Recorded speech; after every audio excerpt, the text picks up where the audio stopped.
All right, let's get started. I think there might be more people joining in the middle.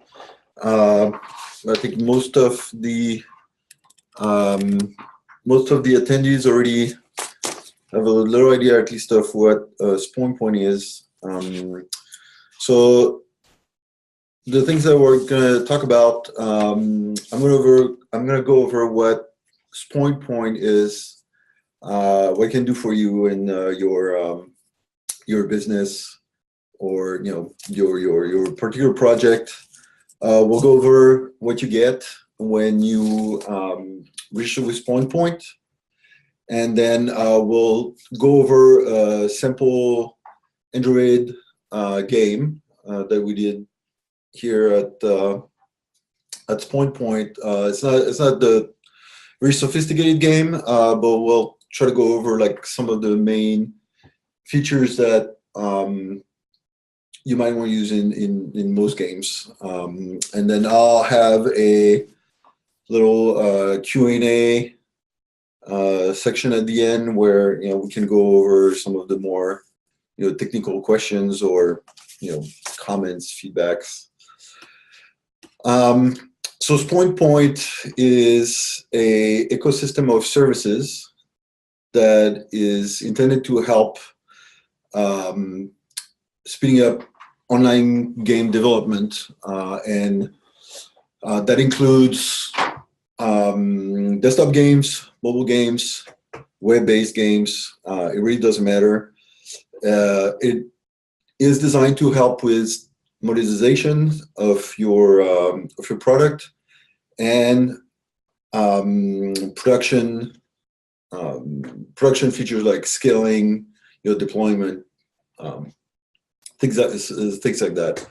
The ecosystem right now, it's mainly consists of the Canadian Cloud Engine, and this is a suite of REST web services that are grouped by kind of family of features and is cross-platform, right? You can use it from, like I said, mobile or online game, really any kind of platform, and a variety of programming languages. Later on, we hope it will develop into a community as well, and potentially some publishing tool and customized kind of support for help you guys get your product to market and start making money with it. So what do you get when you create a SPAWNPOINT account is access to all the web services, first and foremost. You also get a SPAWNPOINT control panel, so that helps you deal with your administrative tasks, set up the platform, set up the store, looking at reports, things like that. You also get access to all the documentation in the form of Swagger UI. So it's extremely details how to use the web services at a technical level, and you also get access to a documentation that we have on GitHub that is more kind of a end user documentation, as far as end user for us being the developers.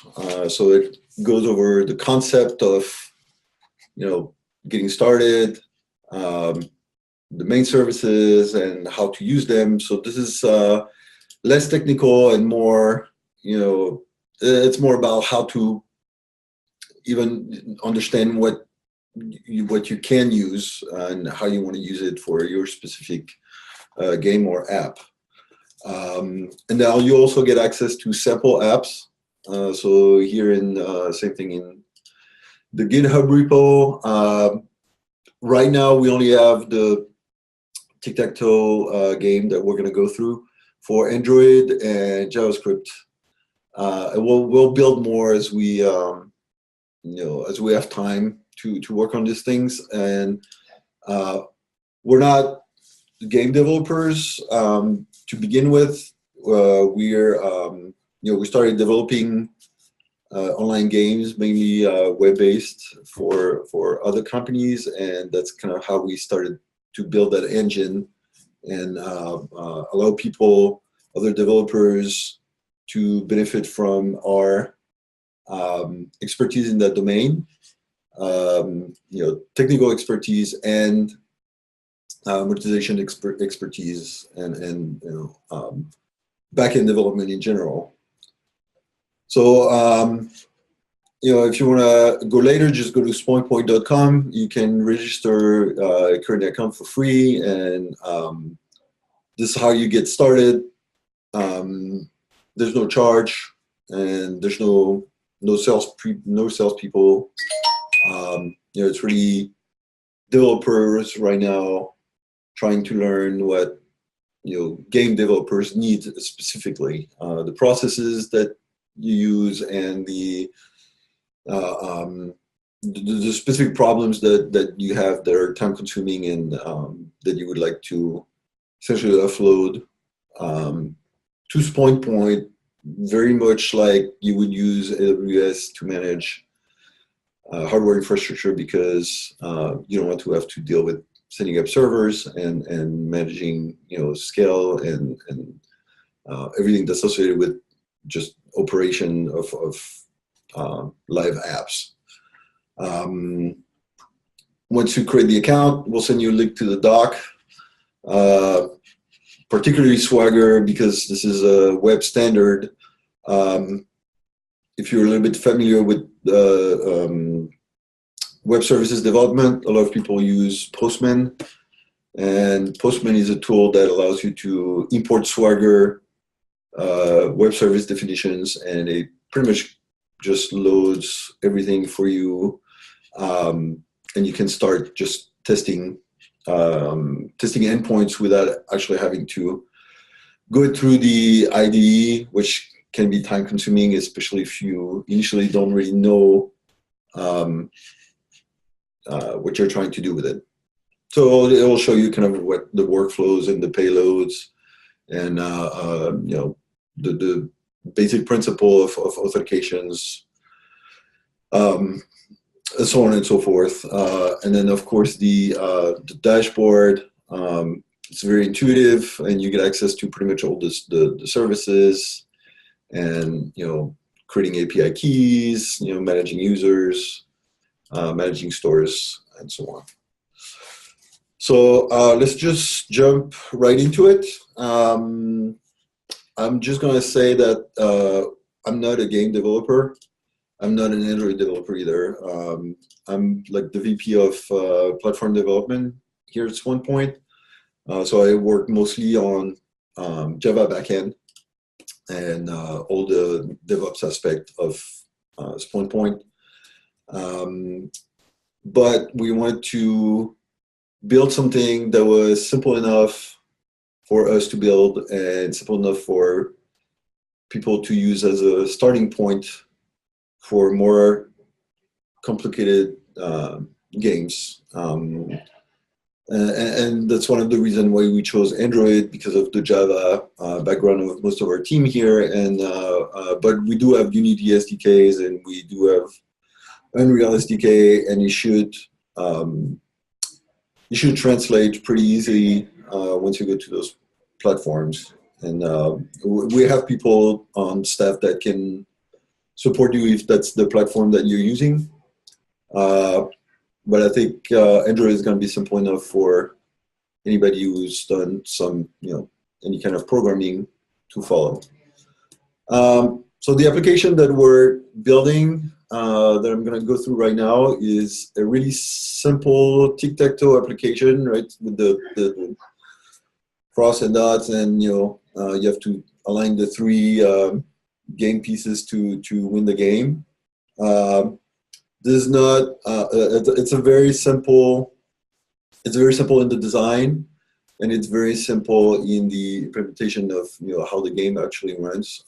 Because this is not the purpose of this demo. We're not trying to build like a really, really awesome game. We're just trying to showcase what you can do, and we assume that you already know how to build games and you're doing it really, really well. So we're actually showing you how to do what we do really, really well, which is platform integration.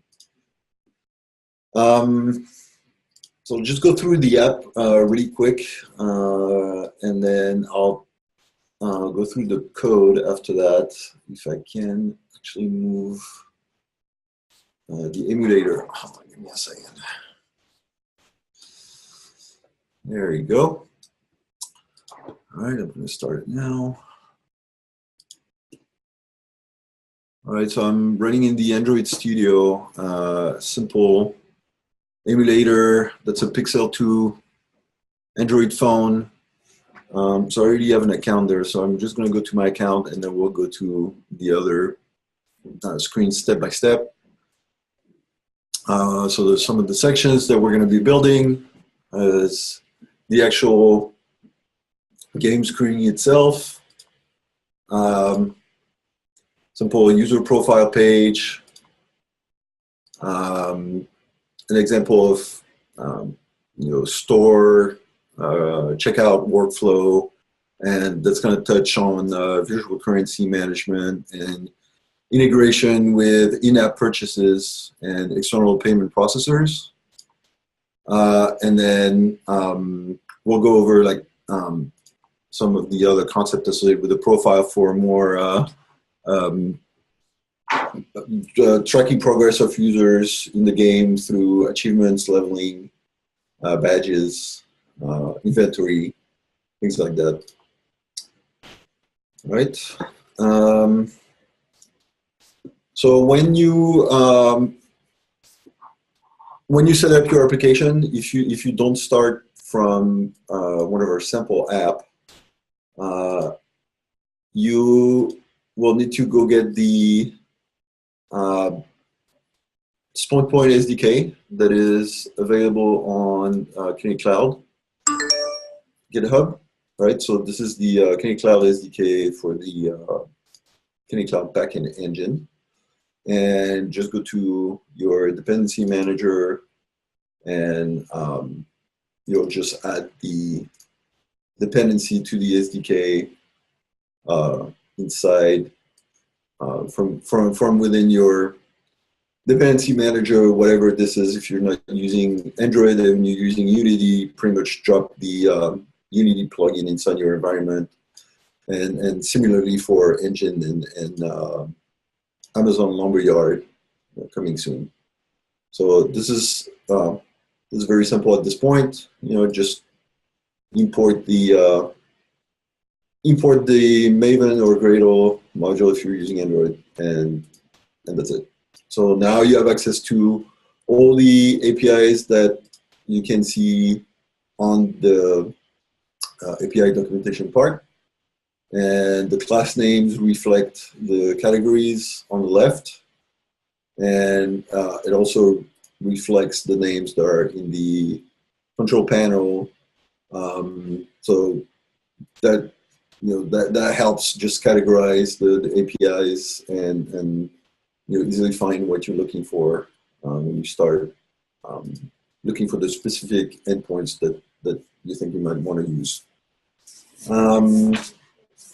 All right, so the first thing we're going to do, because that's definitely something that all the games have to do if you do any online game and multiplayers, is user management. So user management in SPAWNPOINT, if you start with the control panel, you can get access to a list of existing users here and actually go inside your users and see some of the user properties. By default, you'll get an admin user that you will be using to get into the control panel. And then you have to go in there and create an API key for your mobile app before you can start using the APIs. And you'll see in the Android Studio, there's a configuration file in the sample that allows you to plug in the API keys and the backend URL. One notion that you'll see throughout Canary Cloud and SpawnPoint is the notion of templates. And templates allow you to customize your first-class objects, right? So we have users objects in SpawnPoint that have predefined properties, and these are just common properties that we feel like most apps will need to have available: first name, last name, mobile number, addresses, and password, avatar, things like that. The templates allows you to add more properties to your objects in general, and allows you to control what these properties can accept for values and how they should be presented if you're building forms and specific fields, like specific UI elements that you want to use.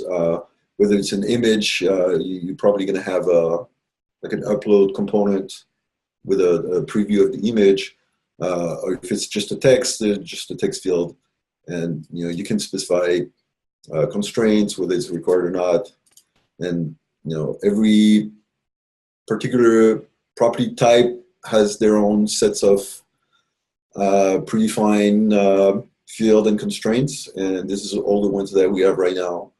So Boolean for toggles, image and image groups, integer properties, which you can set min and max, videos, files, dates, double, and then even complex types. If you have objects that have nested properties, or just listing currently equipped inventory items, for example, you can use additional properties for that, and you can map it to an existing system that you have, or you can use that as a base for if you're starting from scratch. When you go to the users here in admin and you want to create a new user, you'll see those additional properties at the bottom here, and it's automatically generated for you in the admin control panel. And these are available through the APIs to that. Right, so going through the app here, the first screen that we have is a registration screen. So it's our main activity, has a sign-in form here and a register button. If you go to the register button, it will take you to the user registration activity here. And we have defined our UI already, so I'm not going to get into the details of building the UI, but we pretty much build a simple form here when we capture the username, password, and email. So I'm going to create simple user account.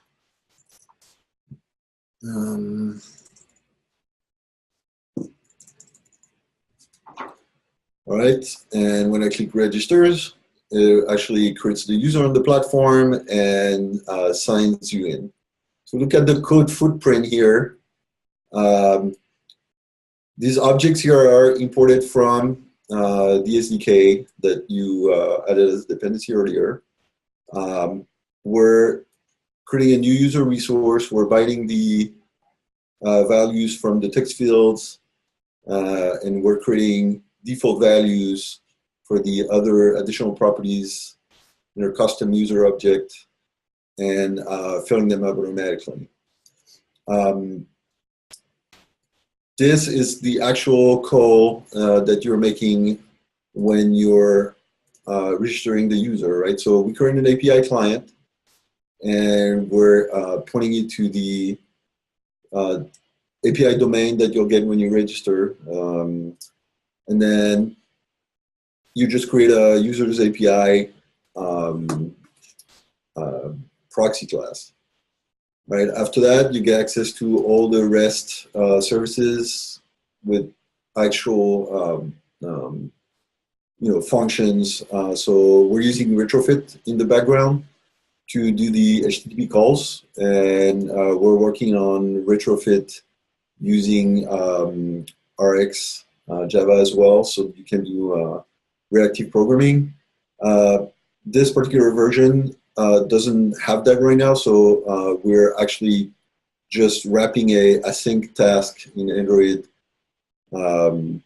with our own little class, and it just delegates the HTTP call to it and deals with just showing a little progress bar. That's the little dialog that you saw when I click register, that's generating the loader. All right, so that's pretty much the code footprint, right, to create the user here.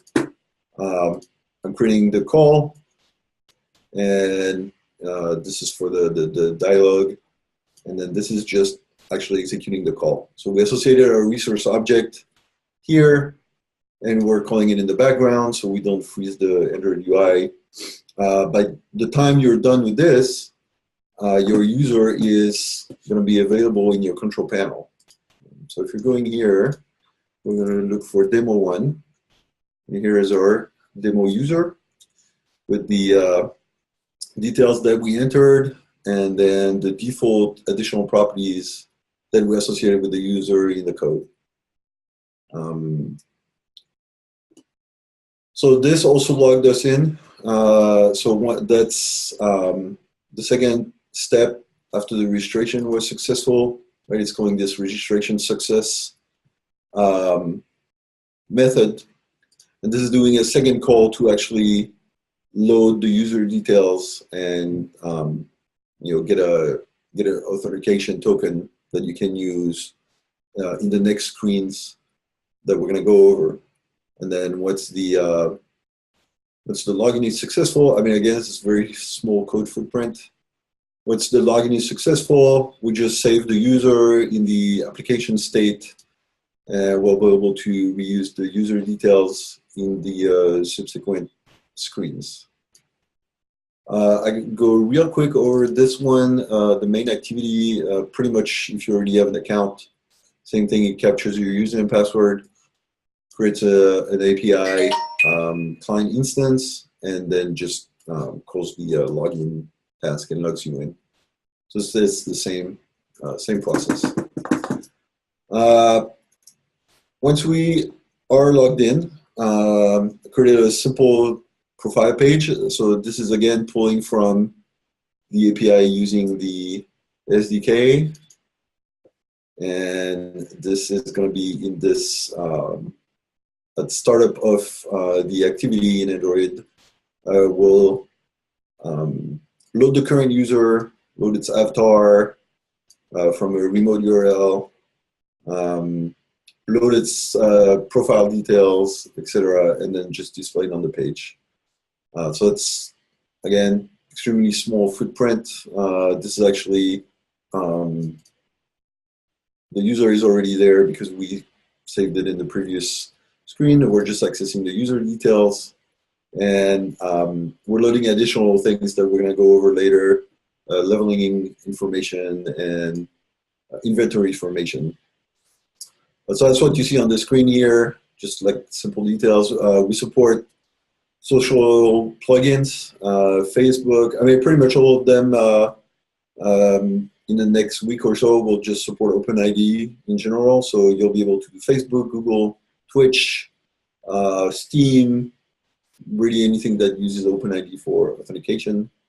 And you can also use SPAWNPOINT as a authentication authority and to integrate with another party that wants to use your application for OAuth, authentication, authorization delegation.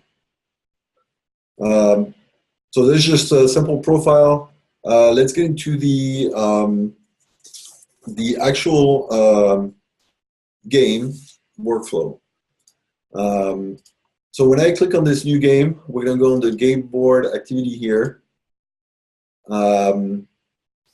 We call them activities because you can use it for things beside games.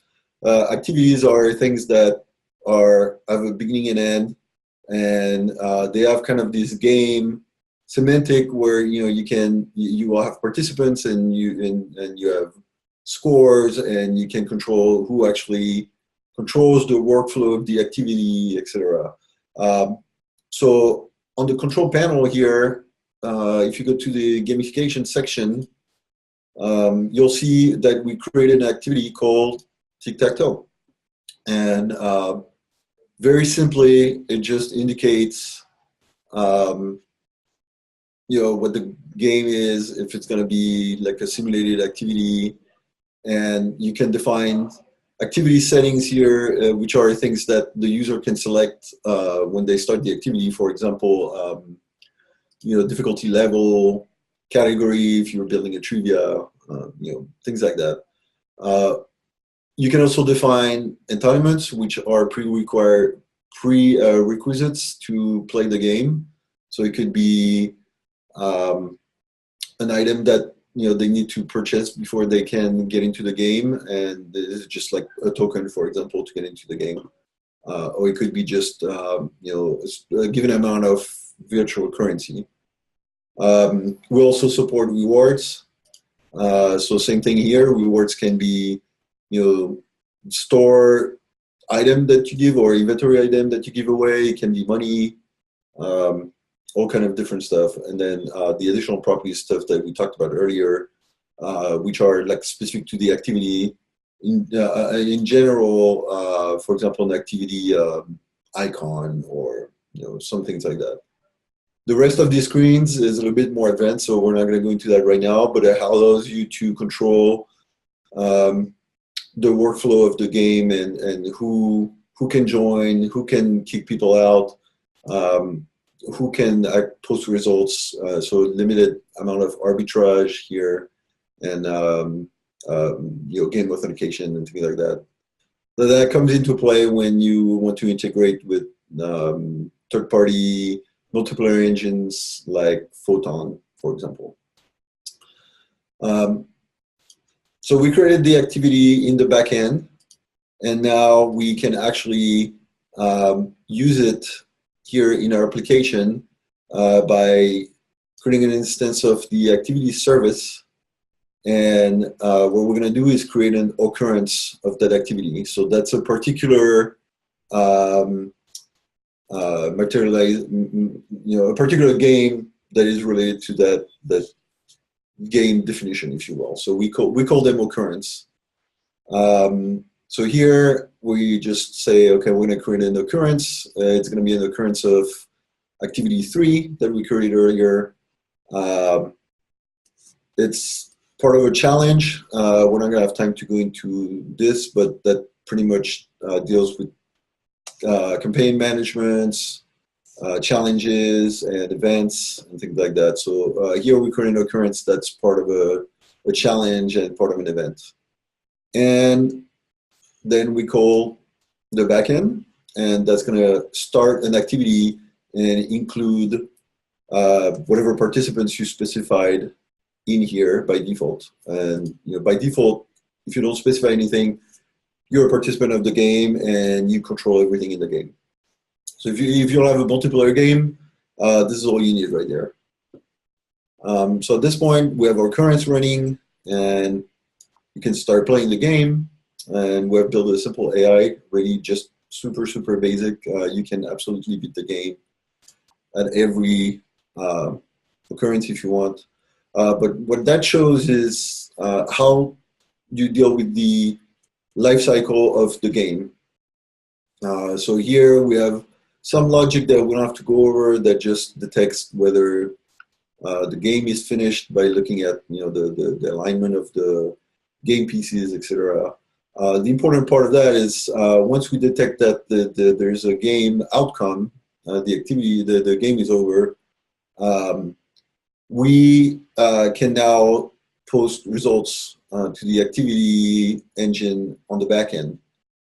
So we're creating for each user, we're going to post what their score is, and this is what these lines are. Pretty much creates a user score object for each participant in the game, which in this simple case is just myself. and then it just posts the result to the backend. So this in itself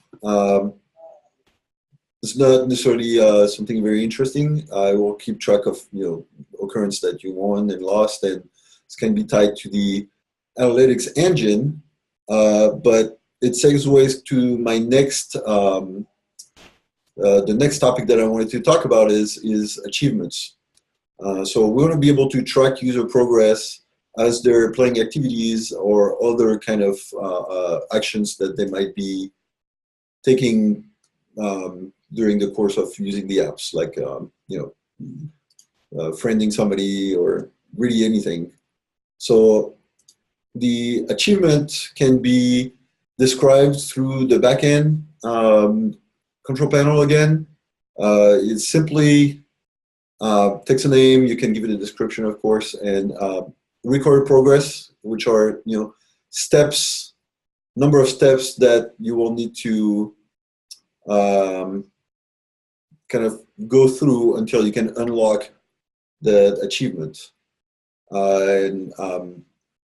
This section here will allow you to describe, okay, when do you want these steps to increment? So this particular achievement is called 5 games played, is an achievement that you get once you've played 5 games. So this additional section here just adds a badge to the achievement, so you can display them on the app. So that's same thing as additional properties and the notion of templates that we talked about earlier. This ties into the rule engine. So we can talk about the rule engine at the end, but essentially the rule engine is event-based action, if this then that engine that will allow you to tie specific platform events to actions related to the event. So in our case, we want to say that the trigger for incrementing the steps for this achievement is when an activity occurrence finishes. So already create the rule. I can quickly show you what that rule looks like. So we have our trigger where it says activity occurrence finished, and it is tied to a particular user. You can add conditions. In this case, we don't care. It's every time they finished, but you can modify that rule when you play with the sample app to say, okay, now I only want it to increase when the user wins. So you can look at the outcome of the activity and then the action that you want to take. And we have some predefined actions. And this one in particular increases the achievement progress that we defined earlier by 1. So this is how you kind of tied achievement to activities. And in general, we try to not tie too much stuff together by default because we want to have the flexibility for the game developers to get in there and create their own rules and really like just customize the system to whatever extent they deem necessary. So now I've played 1 game, so I haven't got any really achievements at this point. You can follow achievements progress by going into the control panel section. And I think, yes, right here. So it's tracking my gameplay, and I only have 1 right now, so I haven't earned it yet. As I'm playing more games, it doesn't matter if I win or lose. Once I get to 5, we'll see that it's actually here increasing my achievement. I'll show you what it looks like once I actually go through the 5 achievement, the 5 games played. Right, and I think 1 more. We got 4 right now, and 5. Okay, so if I refresh here, I'll see that now I have five steps completed, and I unlock the achievement. So I can go back to the user profile page that we saw earlier. So there you go. This is one of the reasons why I'm not an Android developer. This is not really optimized for performance. But if you go into the achievements, now you can see that I have my 5 games played, achievement earned. And in parallel to that, I also bump to average level, and I'll show you in a minute how it's tracked.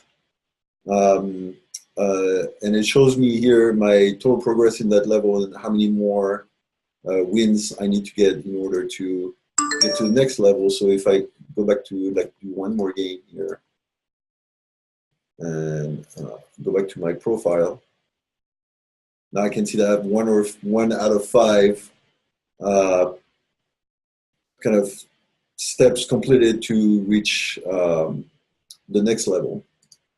So achievements and level in our system, they're extremely related. We still track level through achievements in the background. This is transparent to you guys. But levels essentially allow you to define tiers of achievements.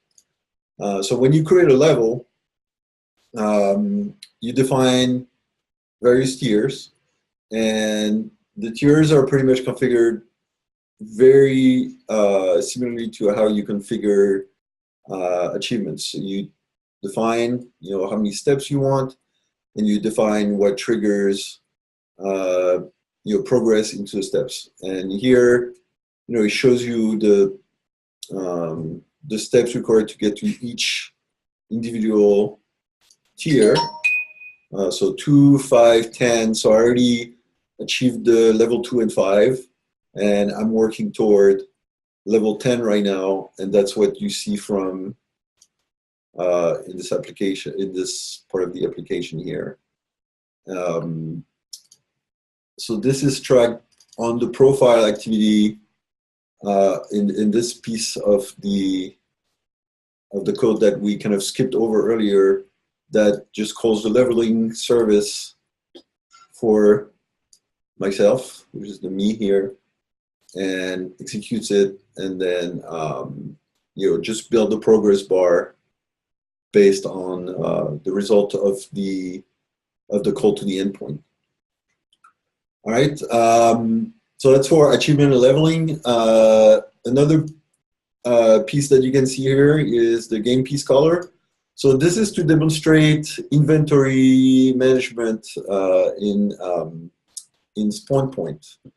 So we're going to go to the store now in the backend, and we're going to look at how inventories are created.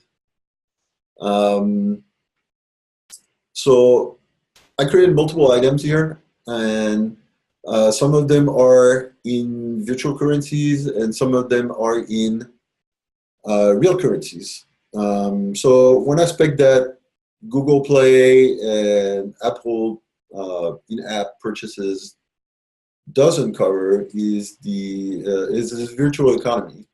They allow you to purchase virtual economy in the form of like bundles of things that you can then manage in your game, but you have to manage it yourself. You have to actually do the consumption of the item and all these things in the way that Google in-app expects it to be. And then if you're also developing the same app in the Apple store, now you have to duplicate things, and you have to do it 2 different ways, and really there's no way to track user inventory between the stores.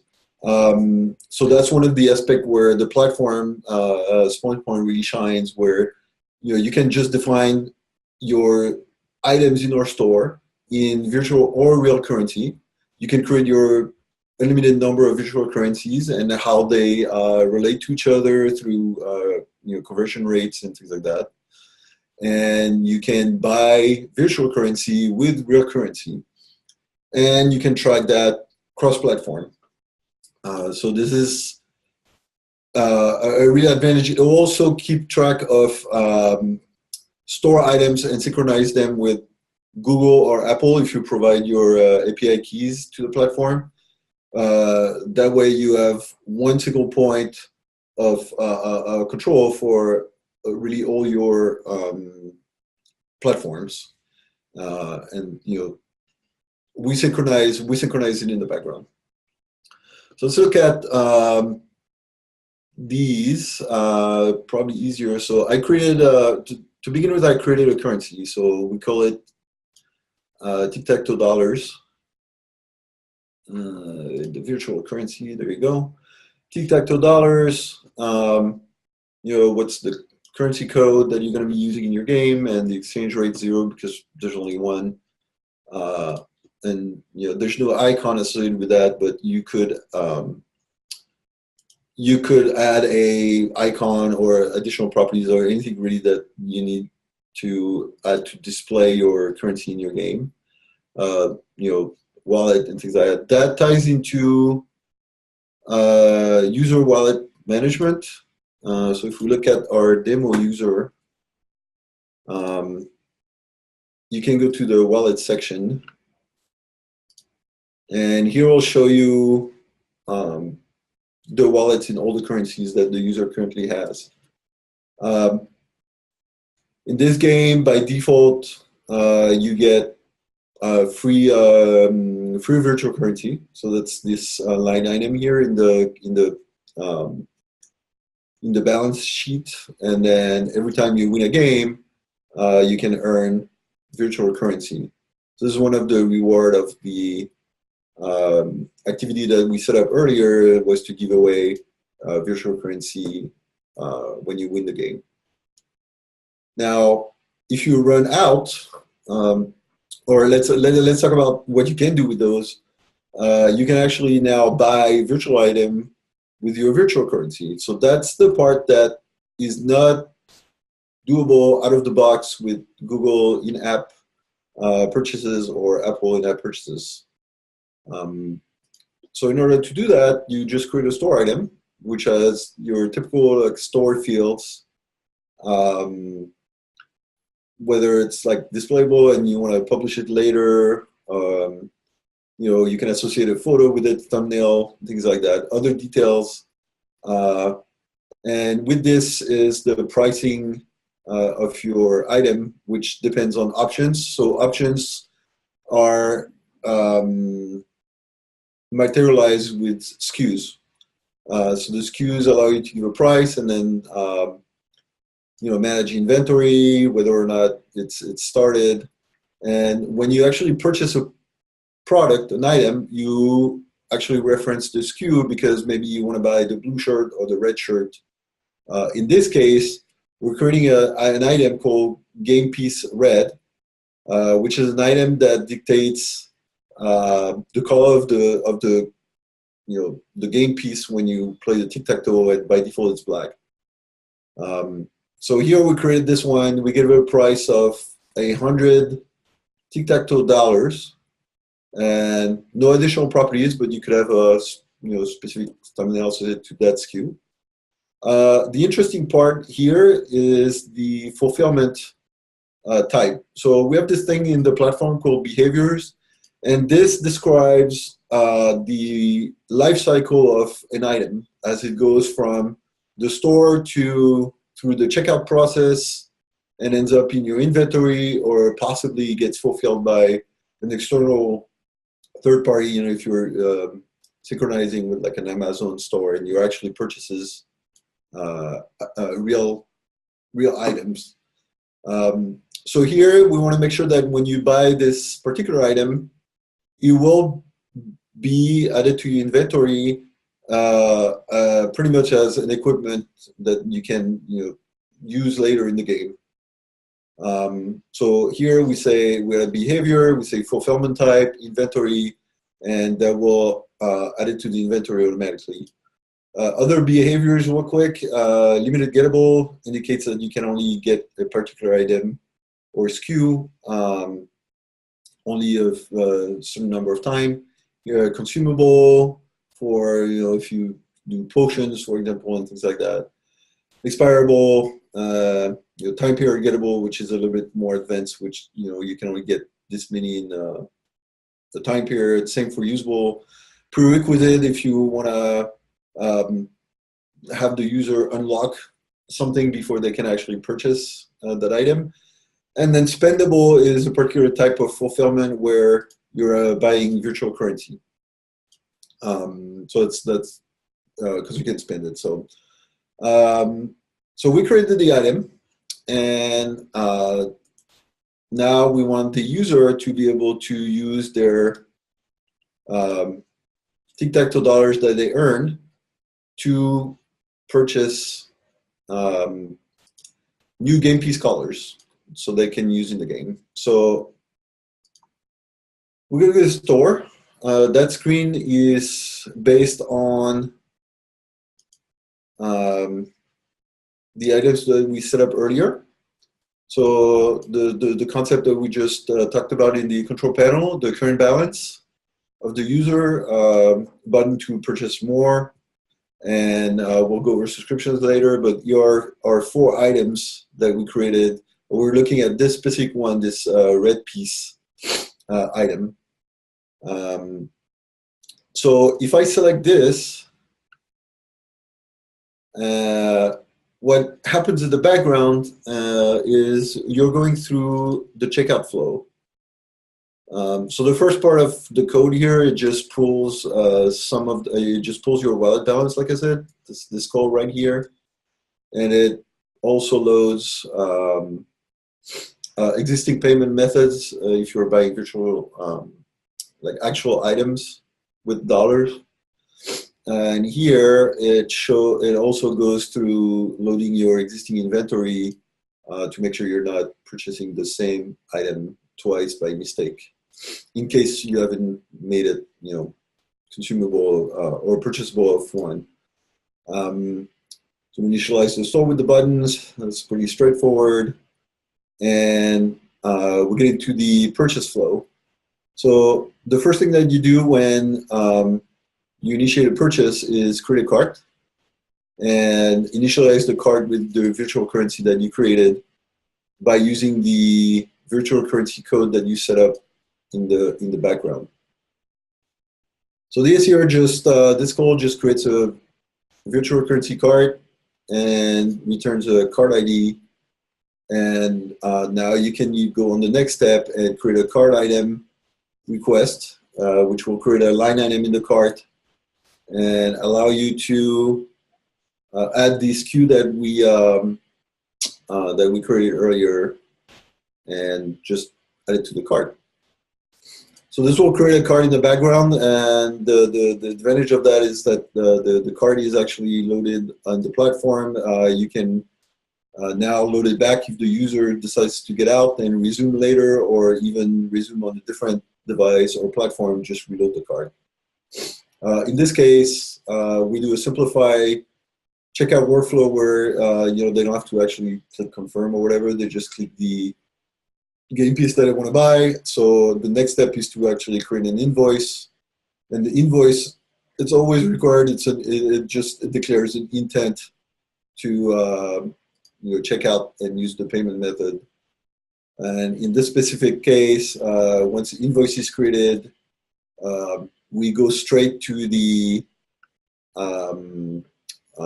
to payment of the invoice. So we load the invoice service here, and then we call the pay invoice, which will charge the wallet because it will detect that you're paying with this virtual currency and automatically find out the wallet that's associated with this invoice and decrement your wallet. So if we go back to the app, now I purchased my game piece, so you can see now that it's purchased and my balance is now 150 SPAWNPOINT dollars, tic-tac-toe dollars, and I started with 250. So go back to the user profile. In the control panel here, I can go to my wallets, and I'll see that my balance now is 150, and my the amount and what it was used to pay for. And because we fulfilled this item to the inventory, now we can go to the user inventory, and we see that he has the item in his inventory, and it's in an active state. So this is going to be shown here that the item was purchased, and this is all going to be available on the profile. As I load the user inventory, now I can actually show it in the dropdown, and then the user can choose to equip the piece. In our app model, but there's certainly different ways of doing it. The equip semantic is essentially fulfilled by adding the this item to the user custom property called game piece. So we say, okay, now this user wants to use the red. He has it in the inventory. I selected it, and if I go back to the user screen and I look at the custom property, it will actually show. Did I save it? Maybe not. Oh, this is cached. So let me see if I can refresh. There you go. So he's actually equipped now with the red piece. If we go back to the game, I'm going to pull that property of the user, and now when I play, I equipped the red piece that I bought, and I can just play with my red piece now. So this is kind of how you deal with the virtual currency. There's a lot more things you can do with it.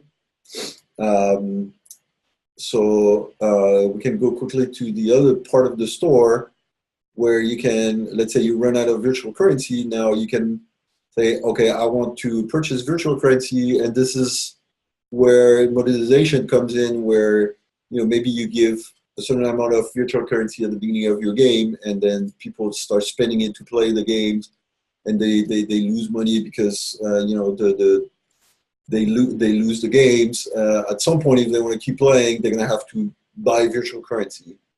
And there's two different ways to do that. We'll just show you how to do it through the subscription. Actually, it is very similar. So here I'm going to purchase a subscription. So it creates a cart, same as before. A subscription is just a regular store item. It's available in a different section of the application, but it is a little bit different because the notion of subscription plans, which are dictate how the payments are recurring and so on and so forth. So here I'm using Stripe. This is where you could use an in-app purchase, and if your subscription was actually synchronized with your Google Play account, and not have to enter your credit card information and just use your Google Play credits. But here, because Google allows us to do that, you can actually just use Stripe as a payment method.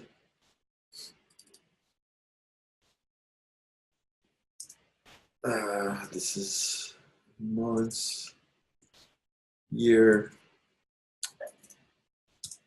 There you go. And we'll validate that. And this is going into the payment flow. Same as before, we create a cart. We create an invoice. The only difference here is we have to go through the Stripe process of creating a, tokenizing the cart and actually saving that card token on the platform side so it can be reused later, and it can be used right now to actually pay for the invoice that we are handling at the moment. So I'm just gonna skip over there. And that crashed. I think it's connection issue. Sorry. But it's the same process as buying the virtual currency, an item with the virtual currency, except that your payment method is an actual credit card on file. And we don't have access to the credit card number. This is all tokenized and secured. And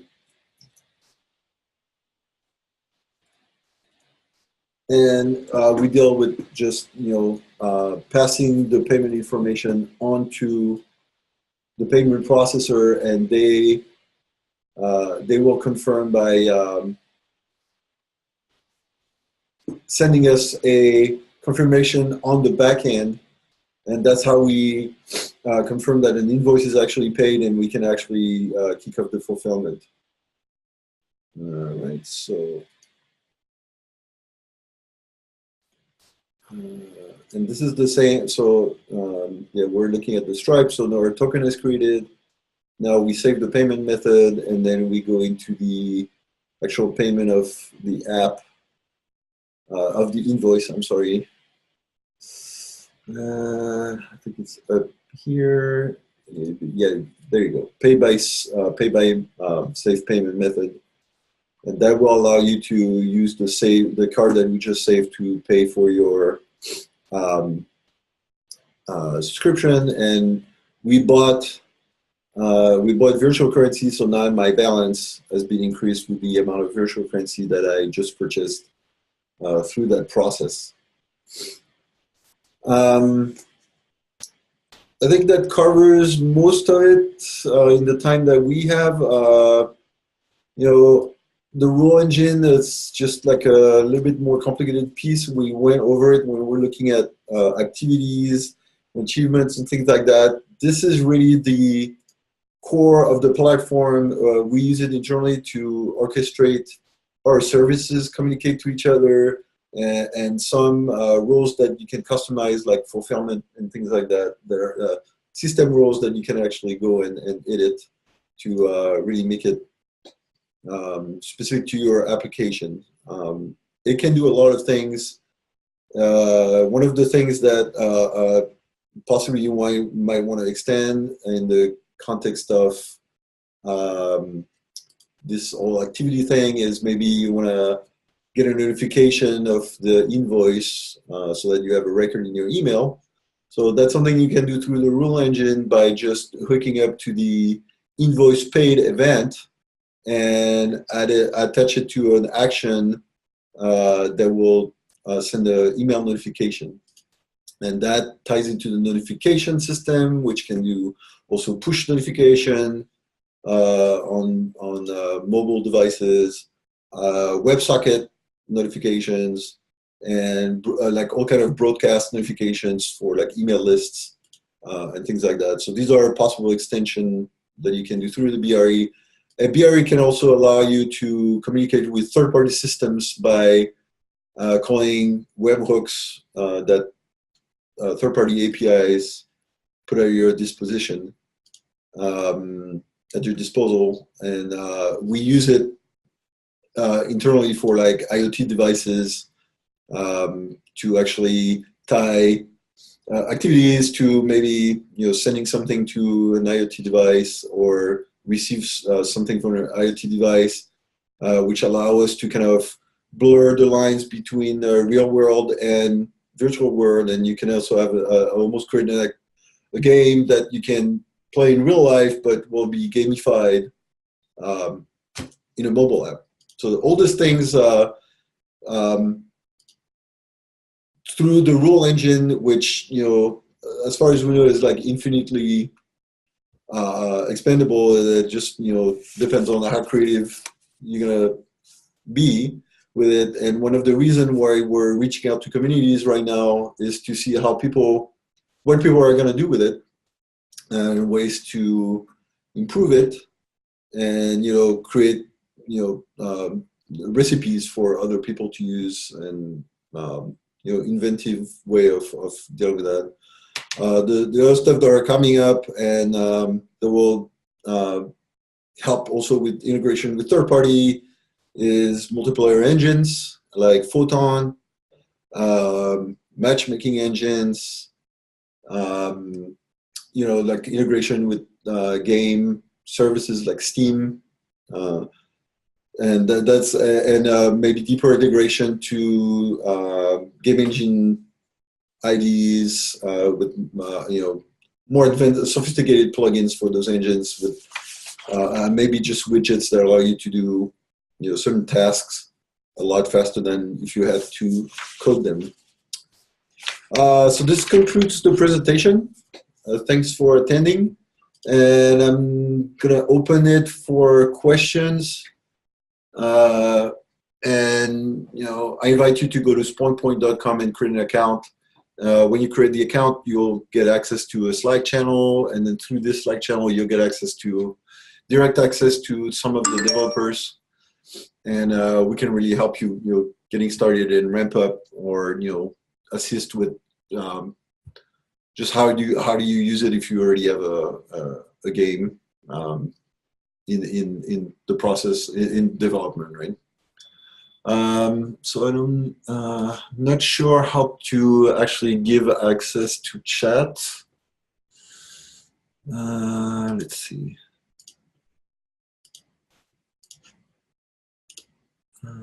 Q&A. There you go. So there's a Q&A section actually at the top of the your Zoom widget. So if you want to type questions in there, go ahead and do that. I'm not sure if in this mode of presentation we can actually allow you to speak. All right, Alex is asking, to what level do you expect developers to track user inventory? Do you expect they'll track purchase items only, or do you think they'll manage full player inventory like equipment and items? Basically, to the full extent of whatever you want to do. We don't really distinguish between purchasable items and virtual items, like equipment and potions or things like that. As far as the inventory is concerned, if you buy something and you make it fulfillable to the inventory, it will be added to the inventory automatically. But you can also use the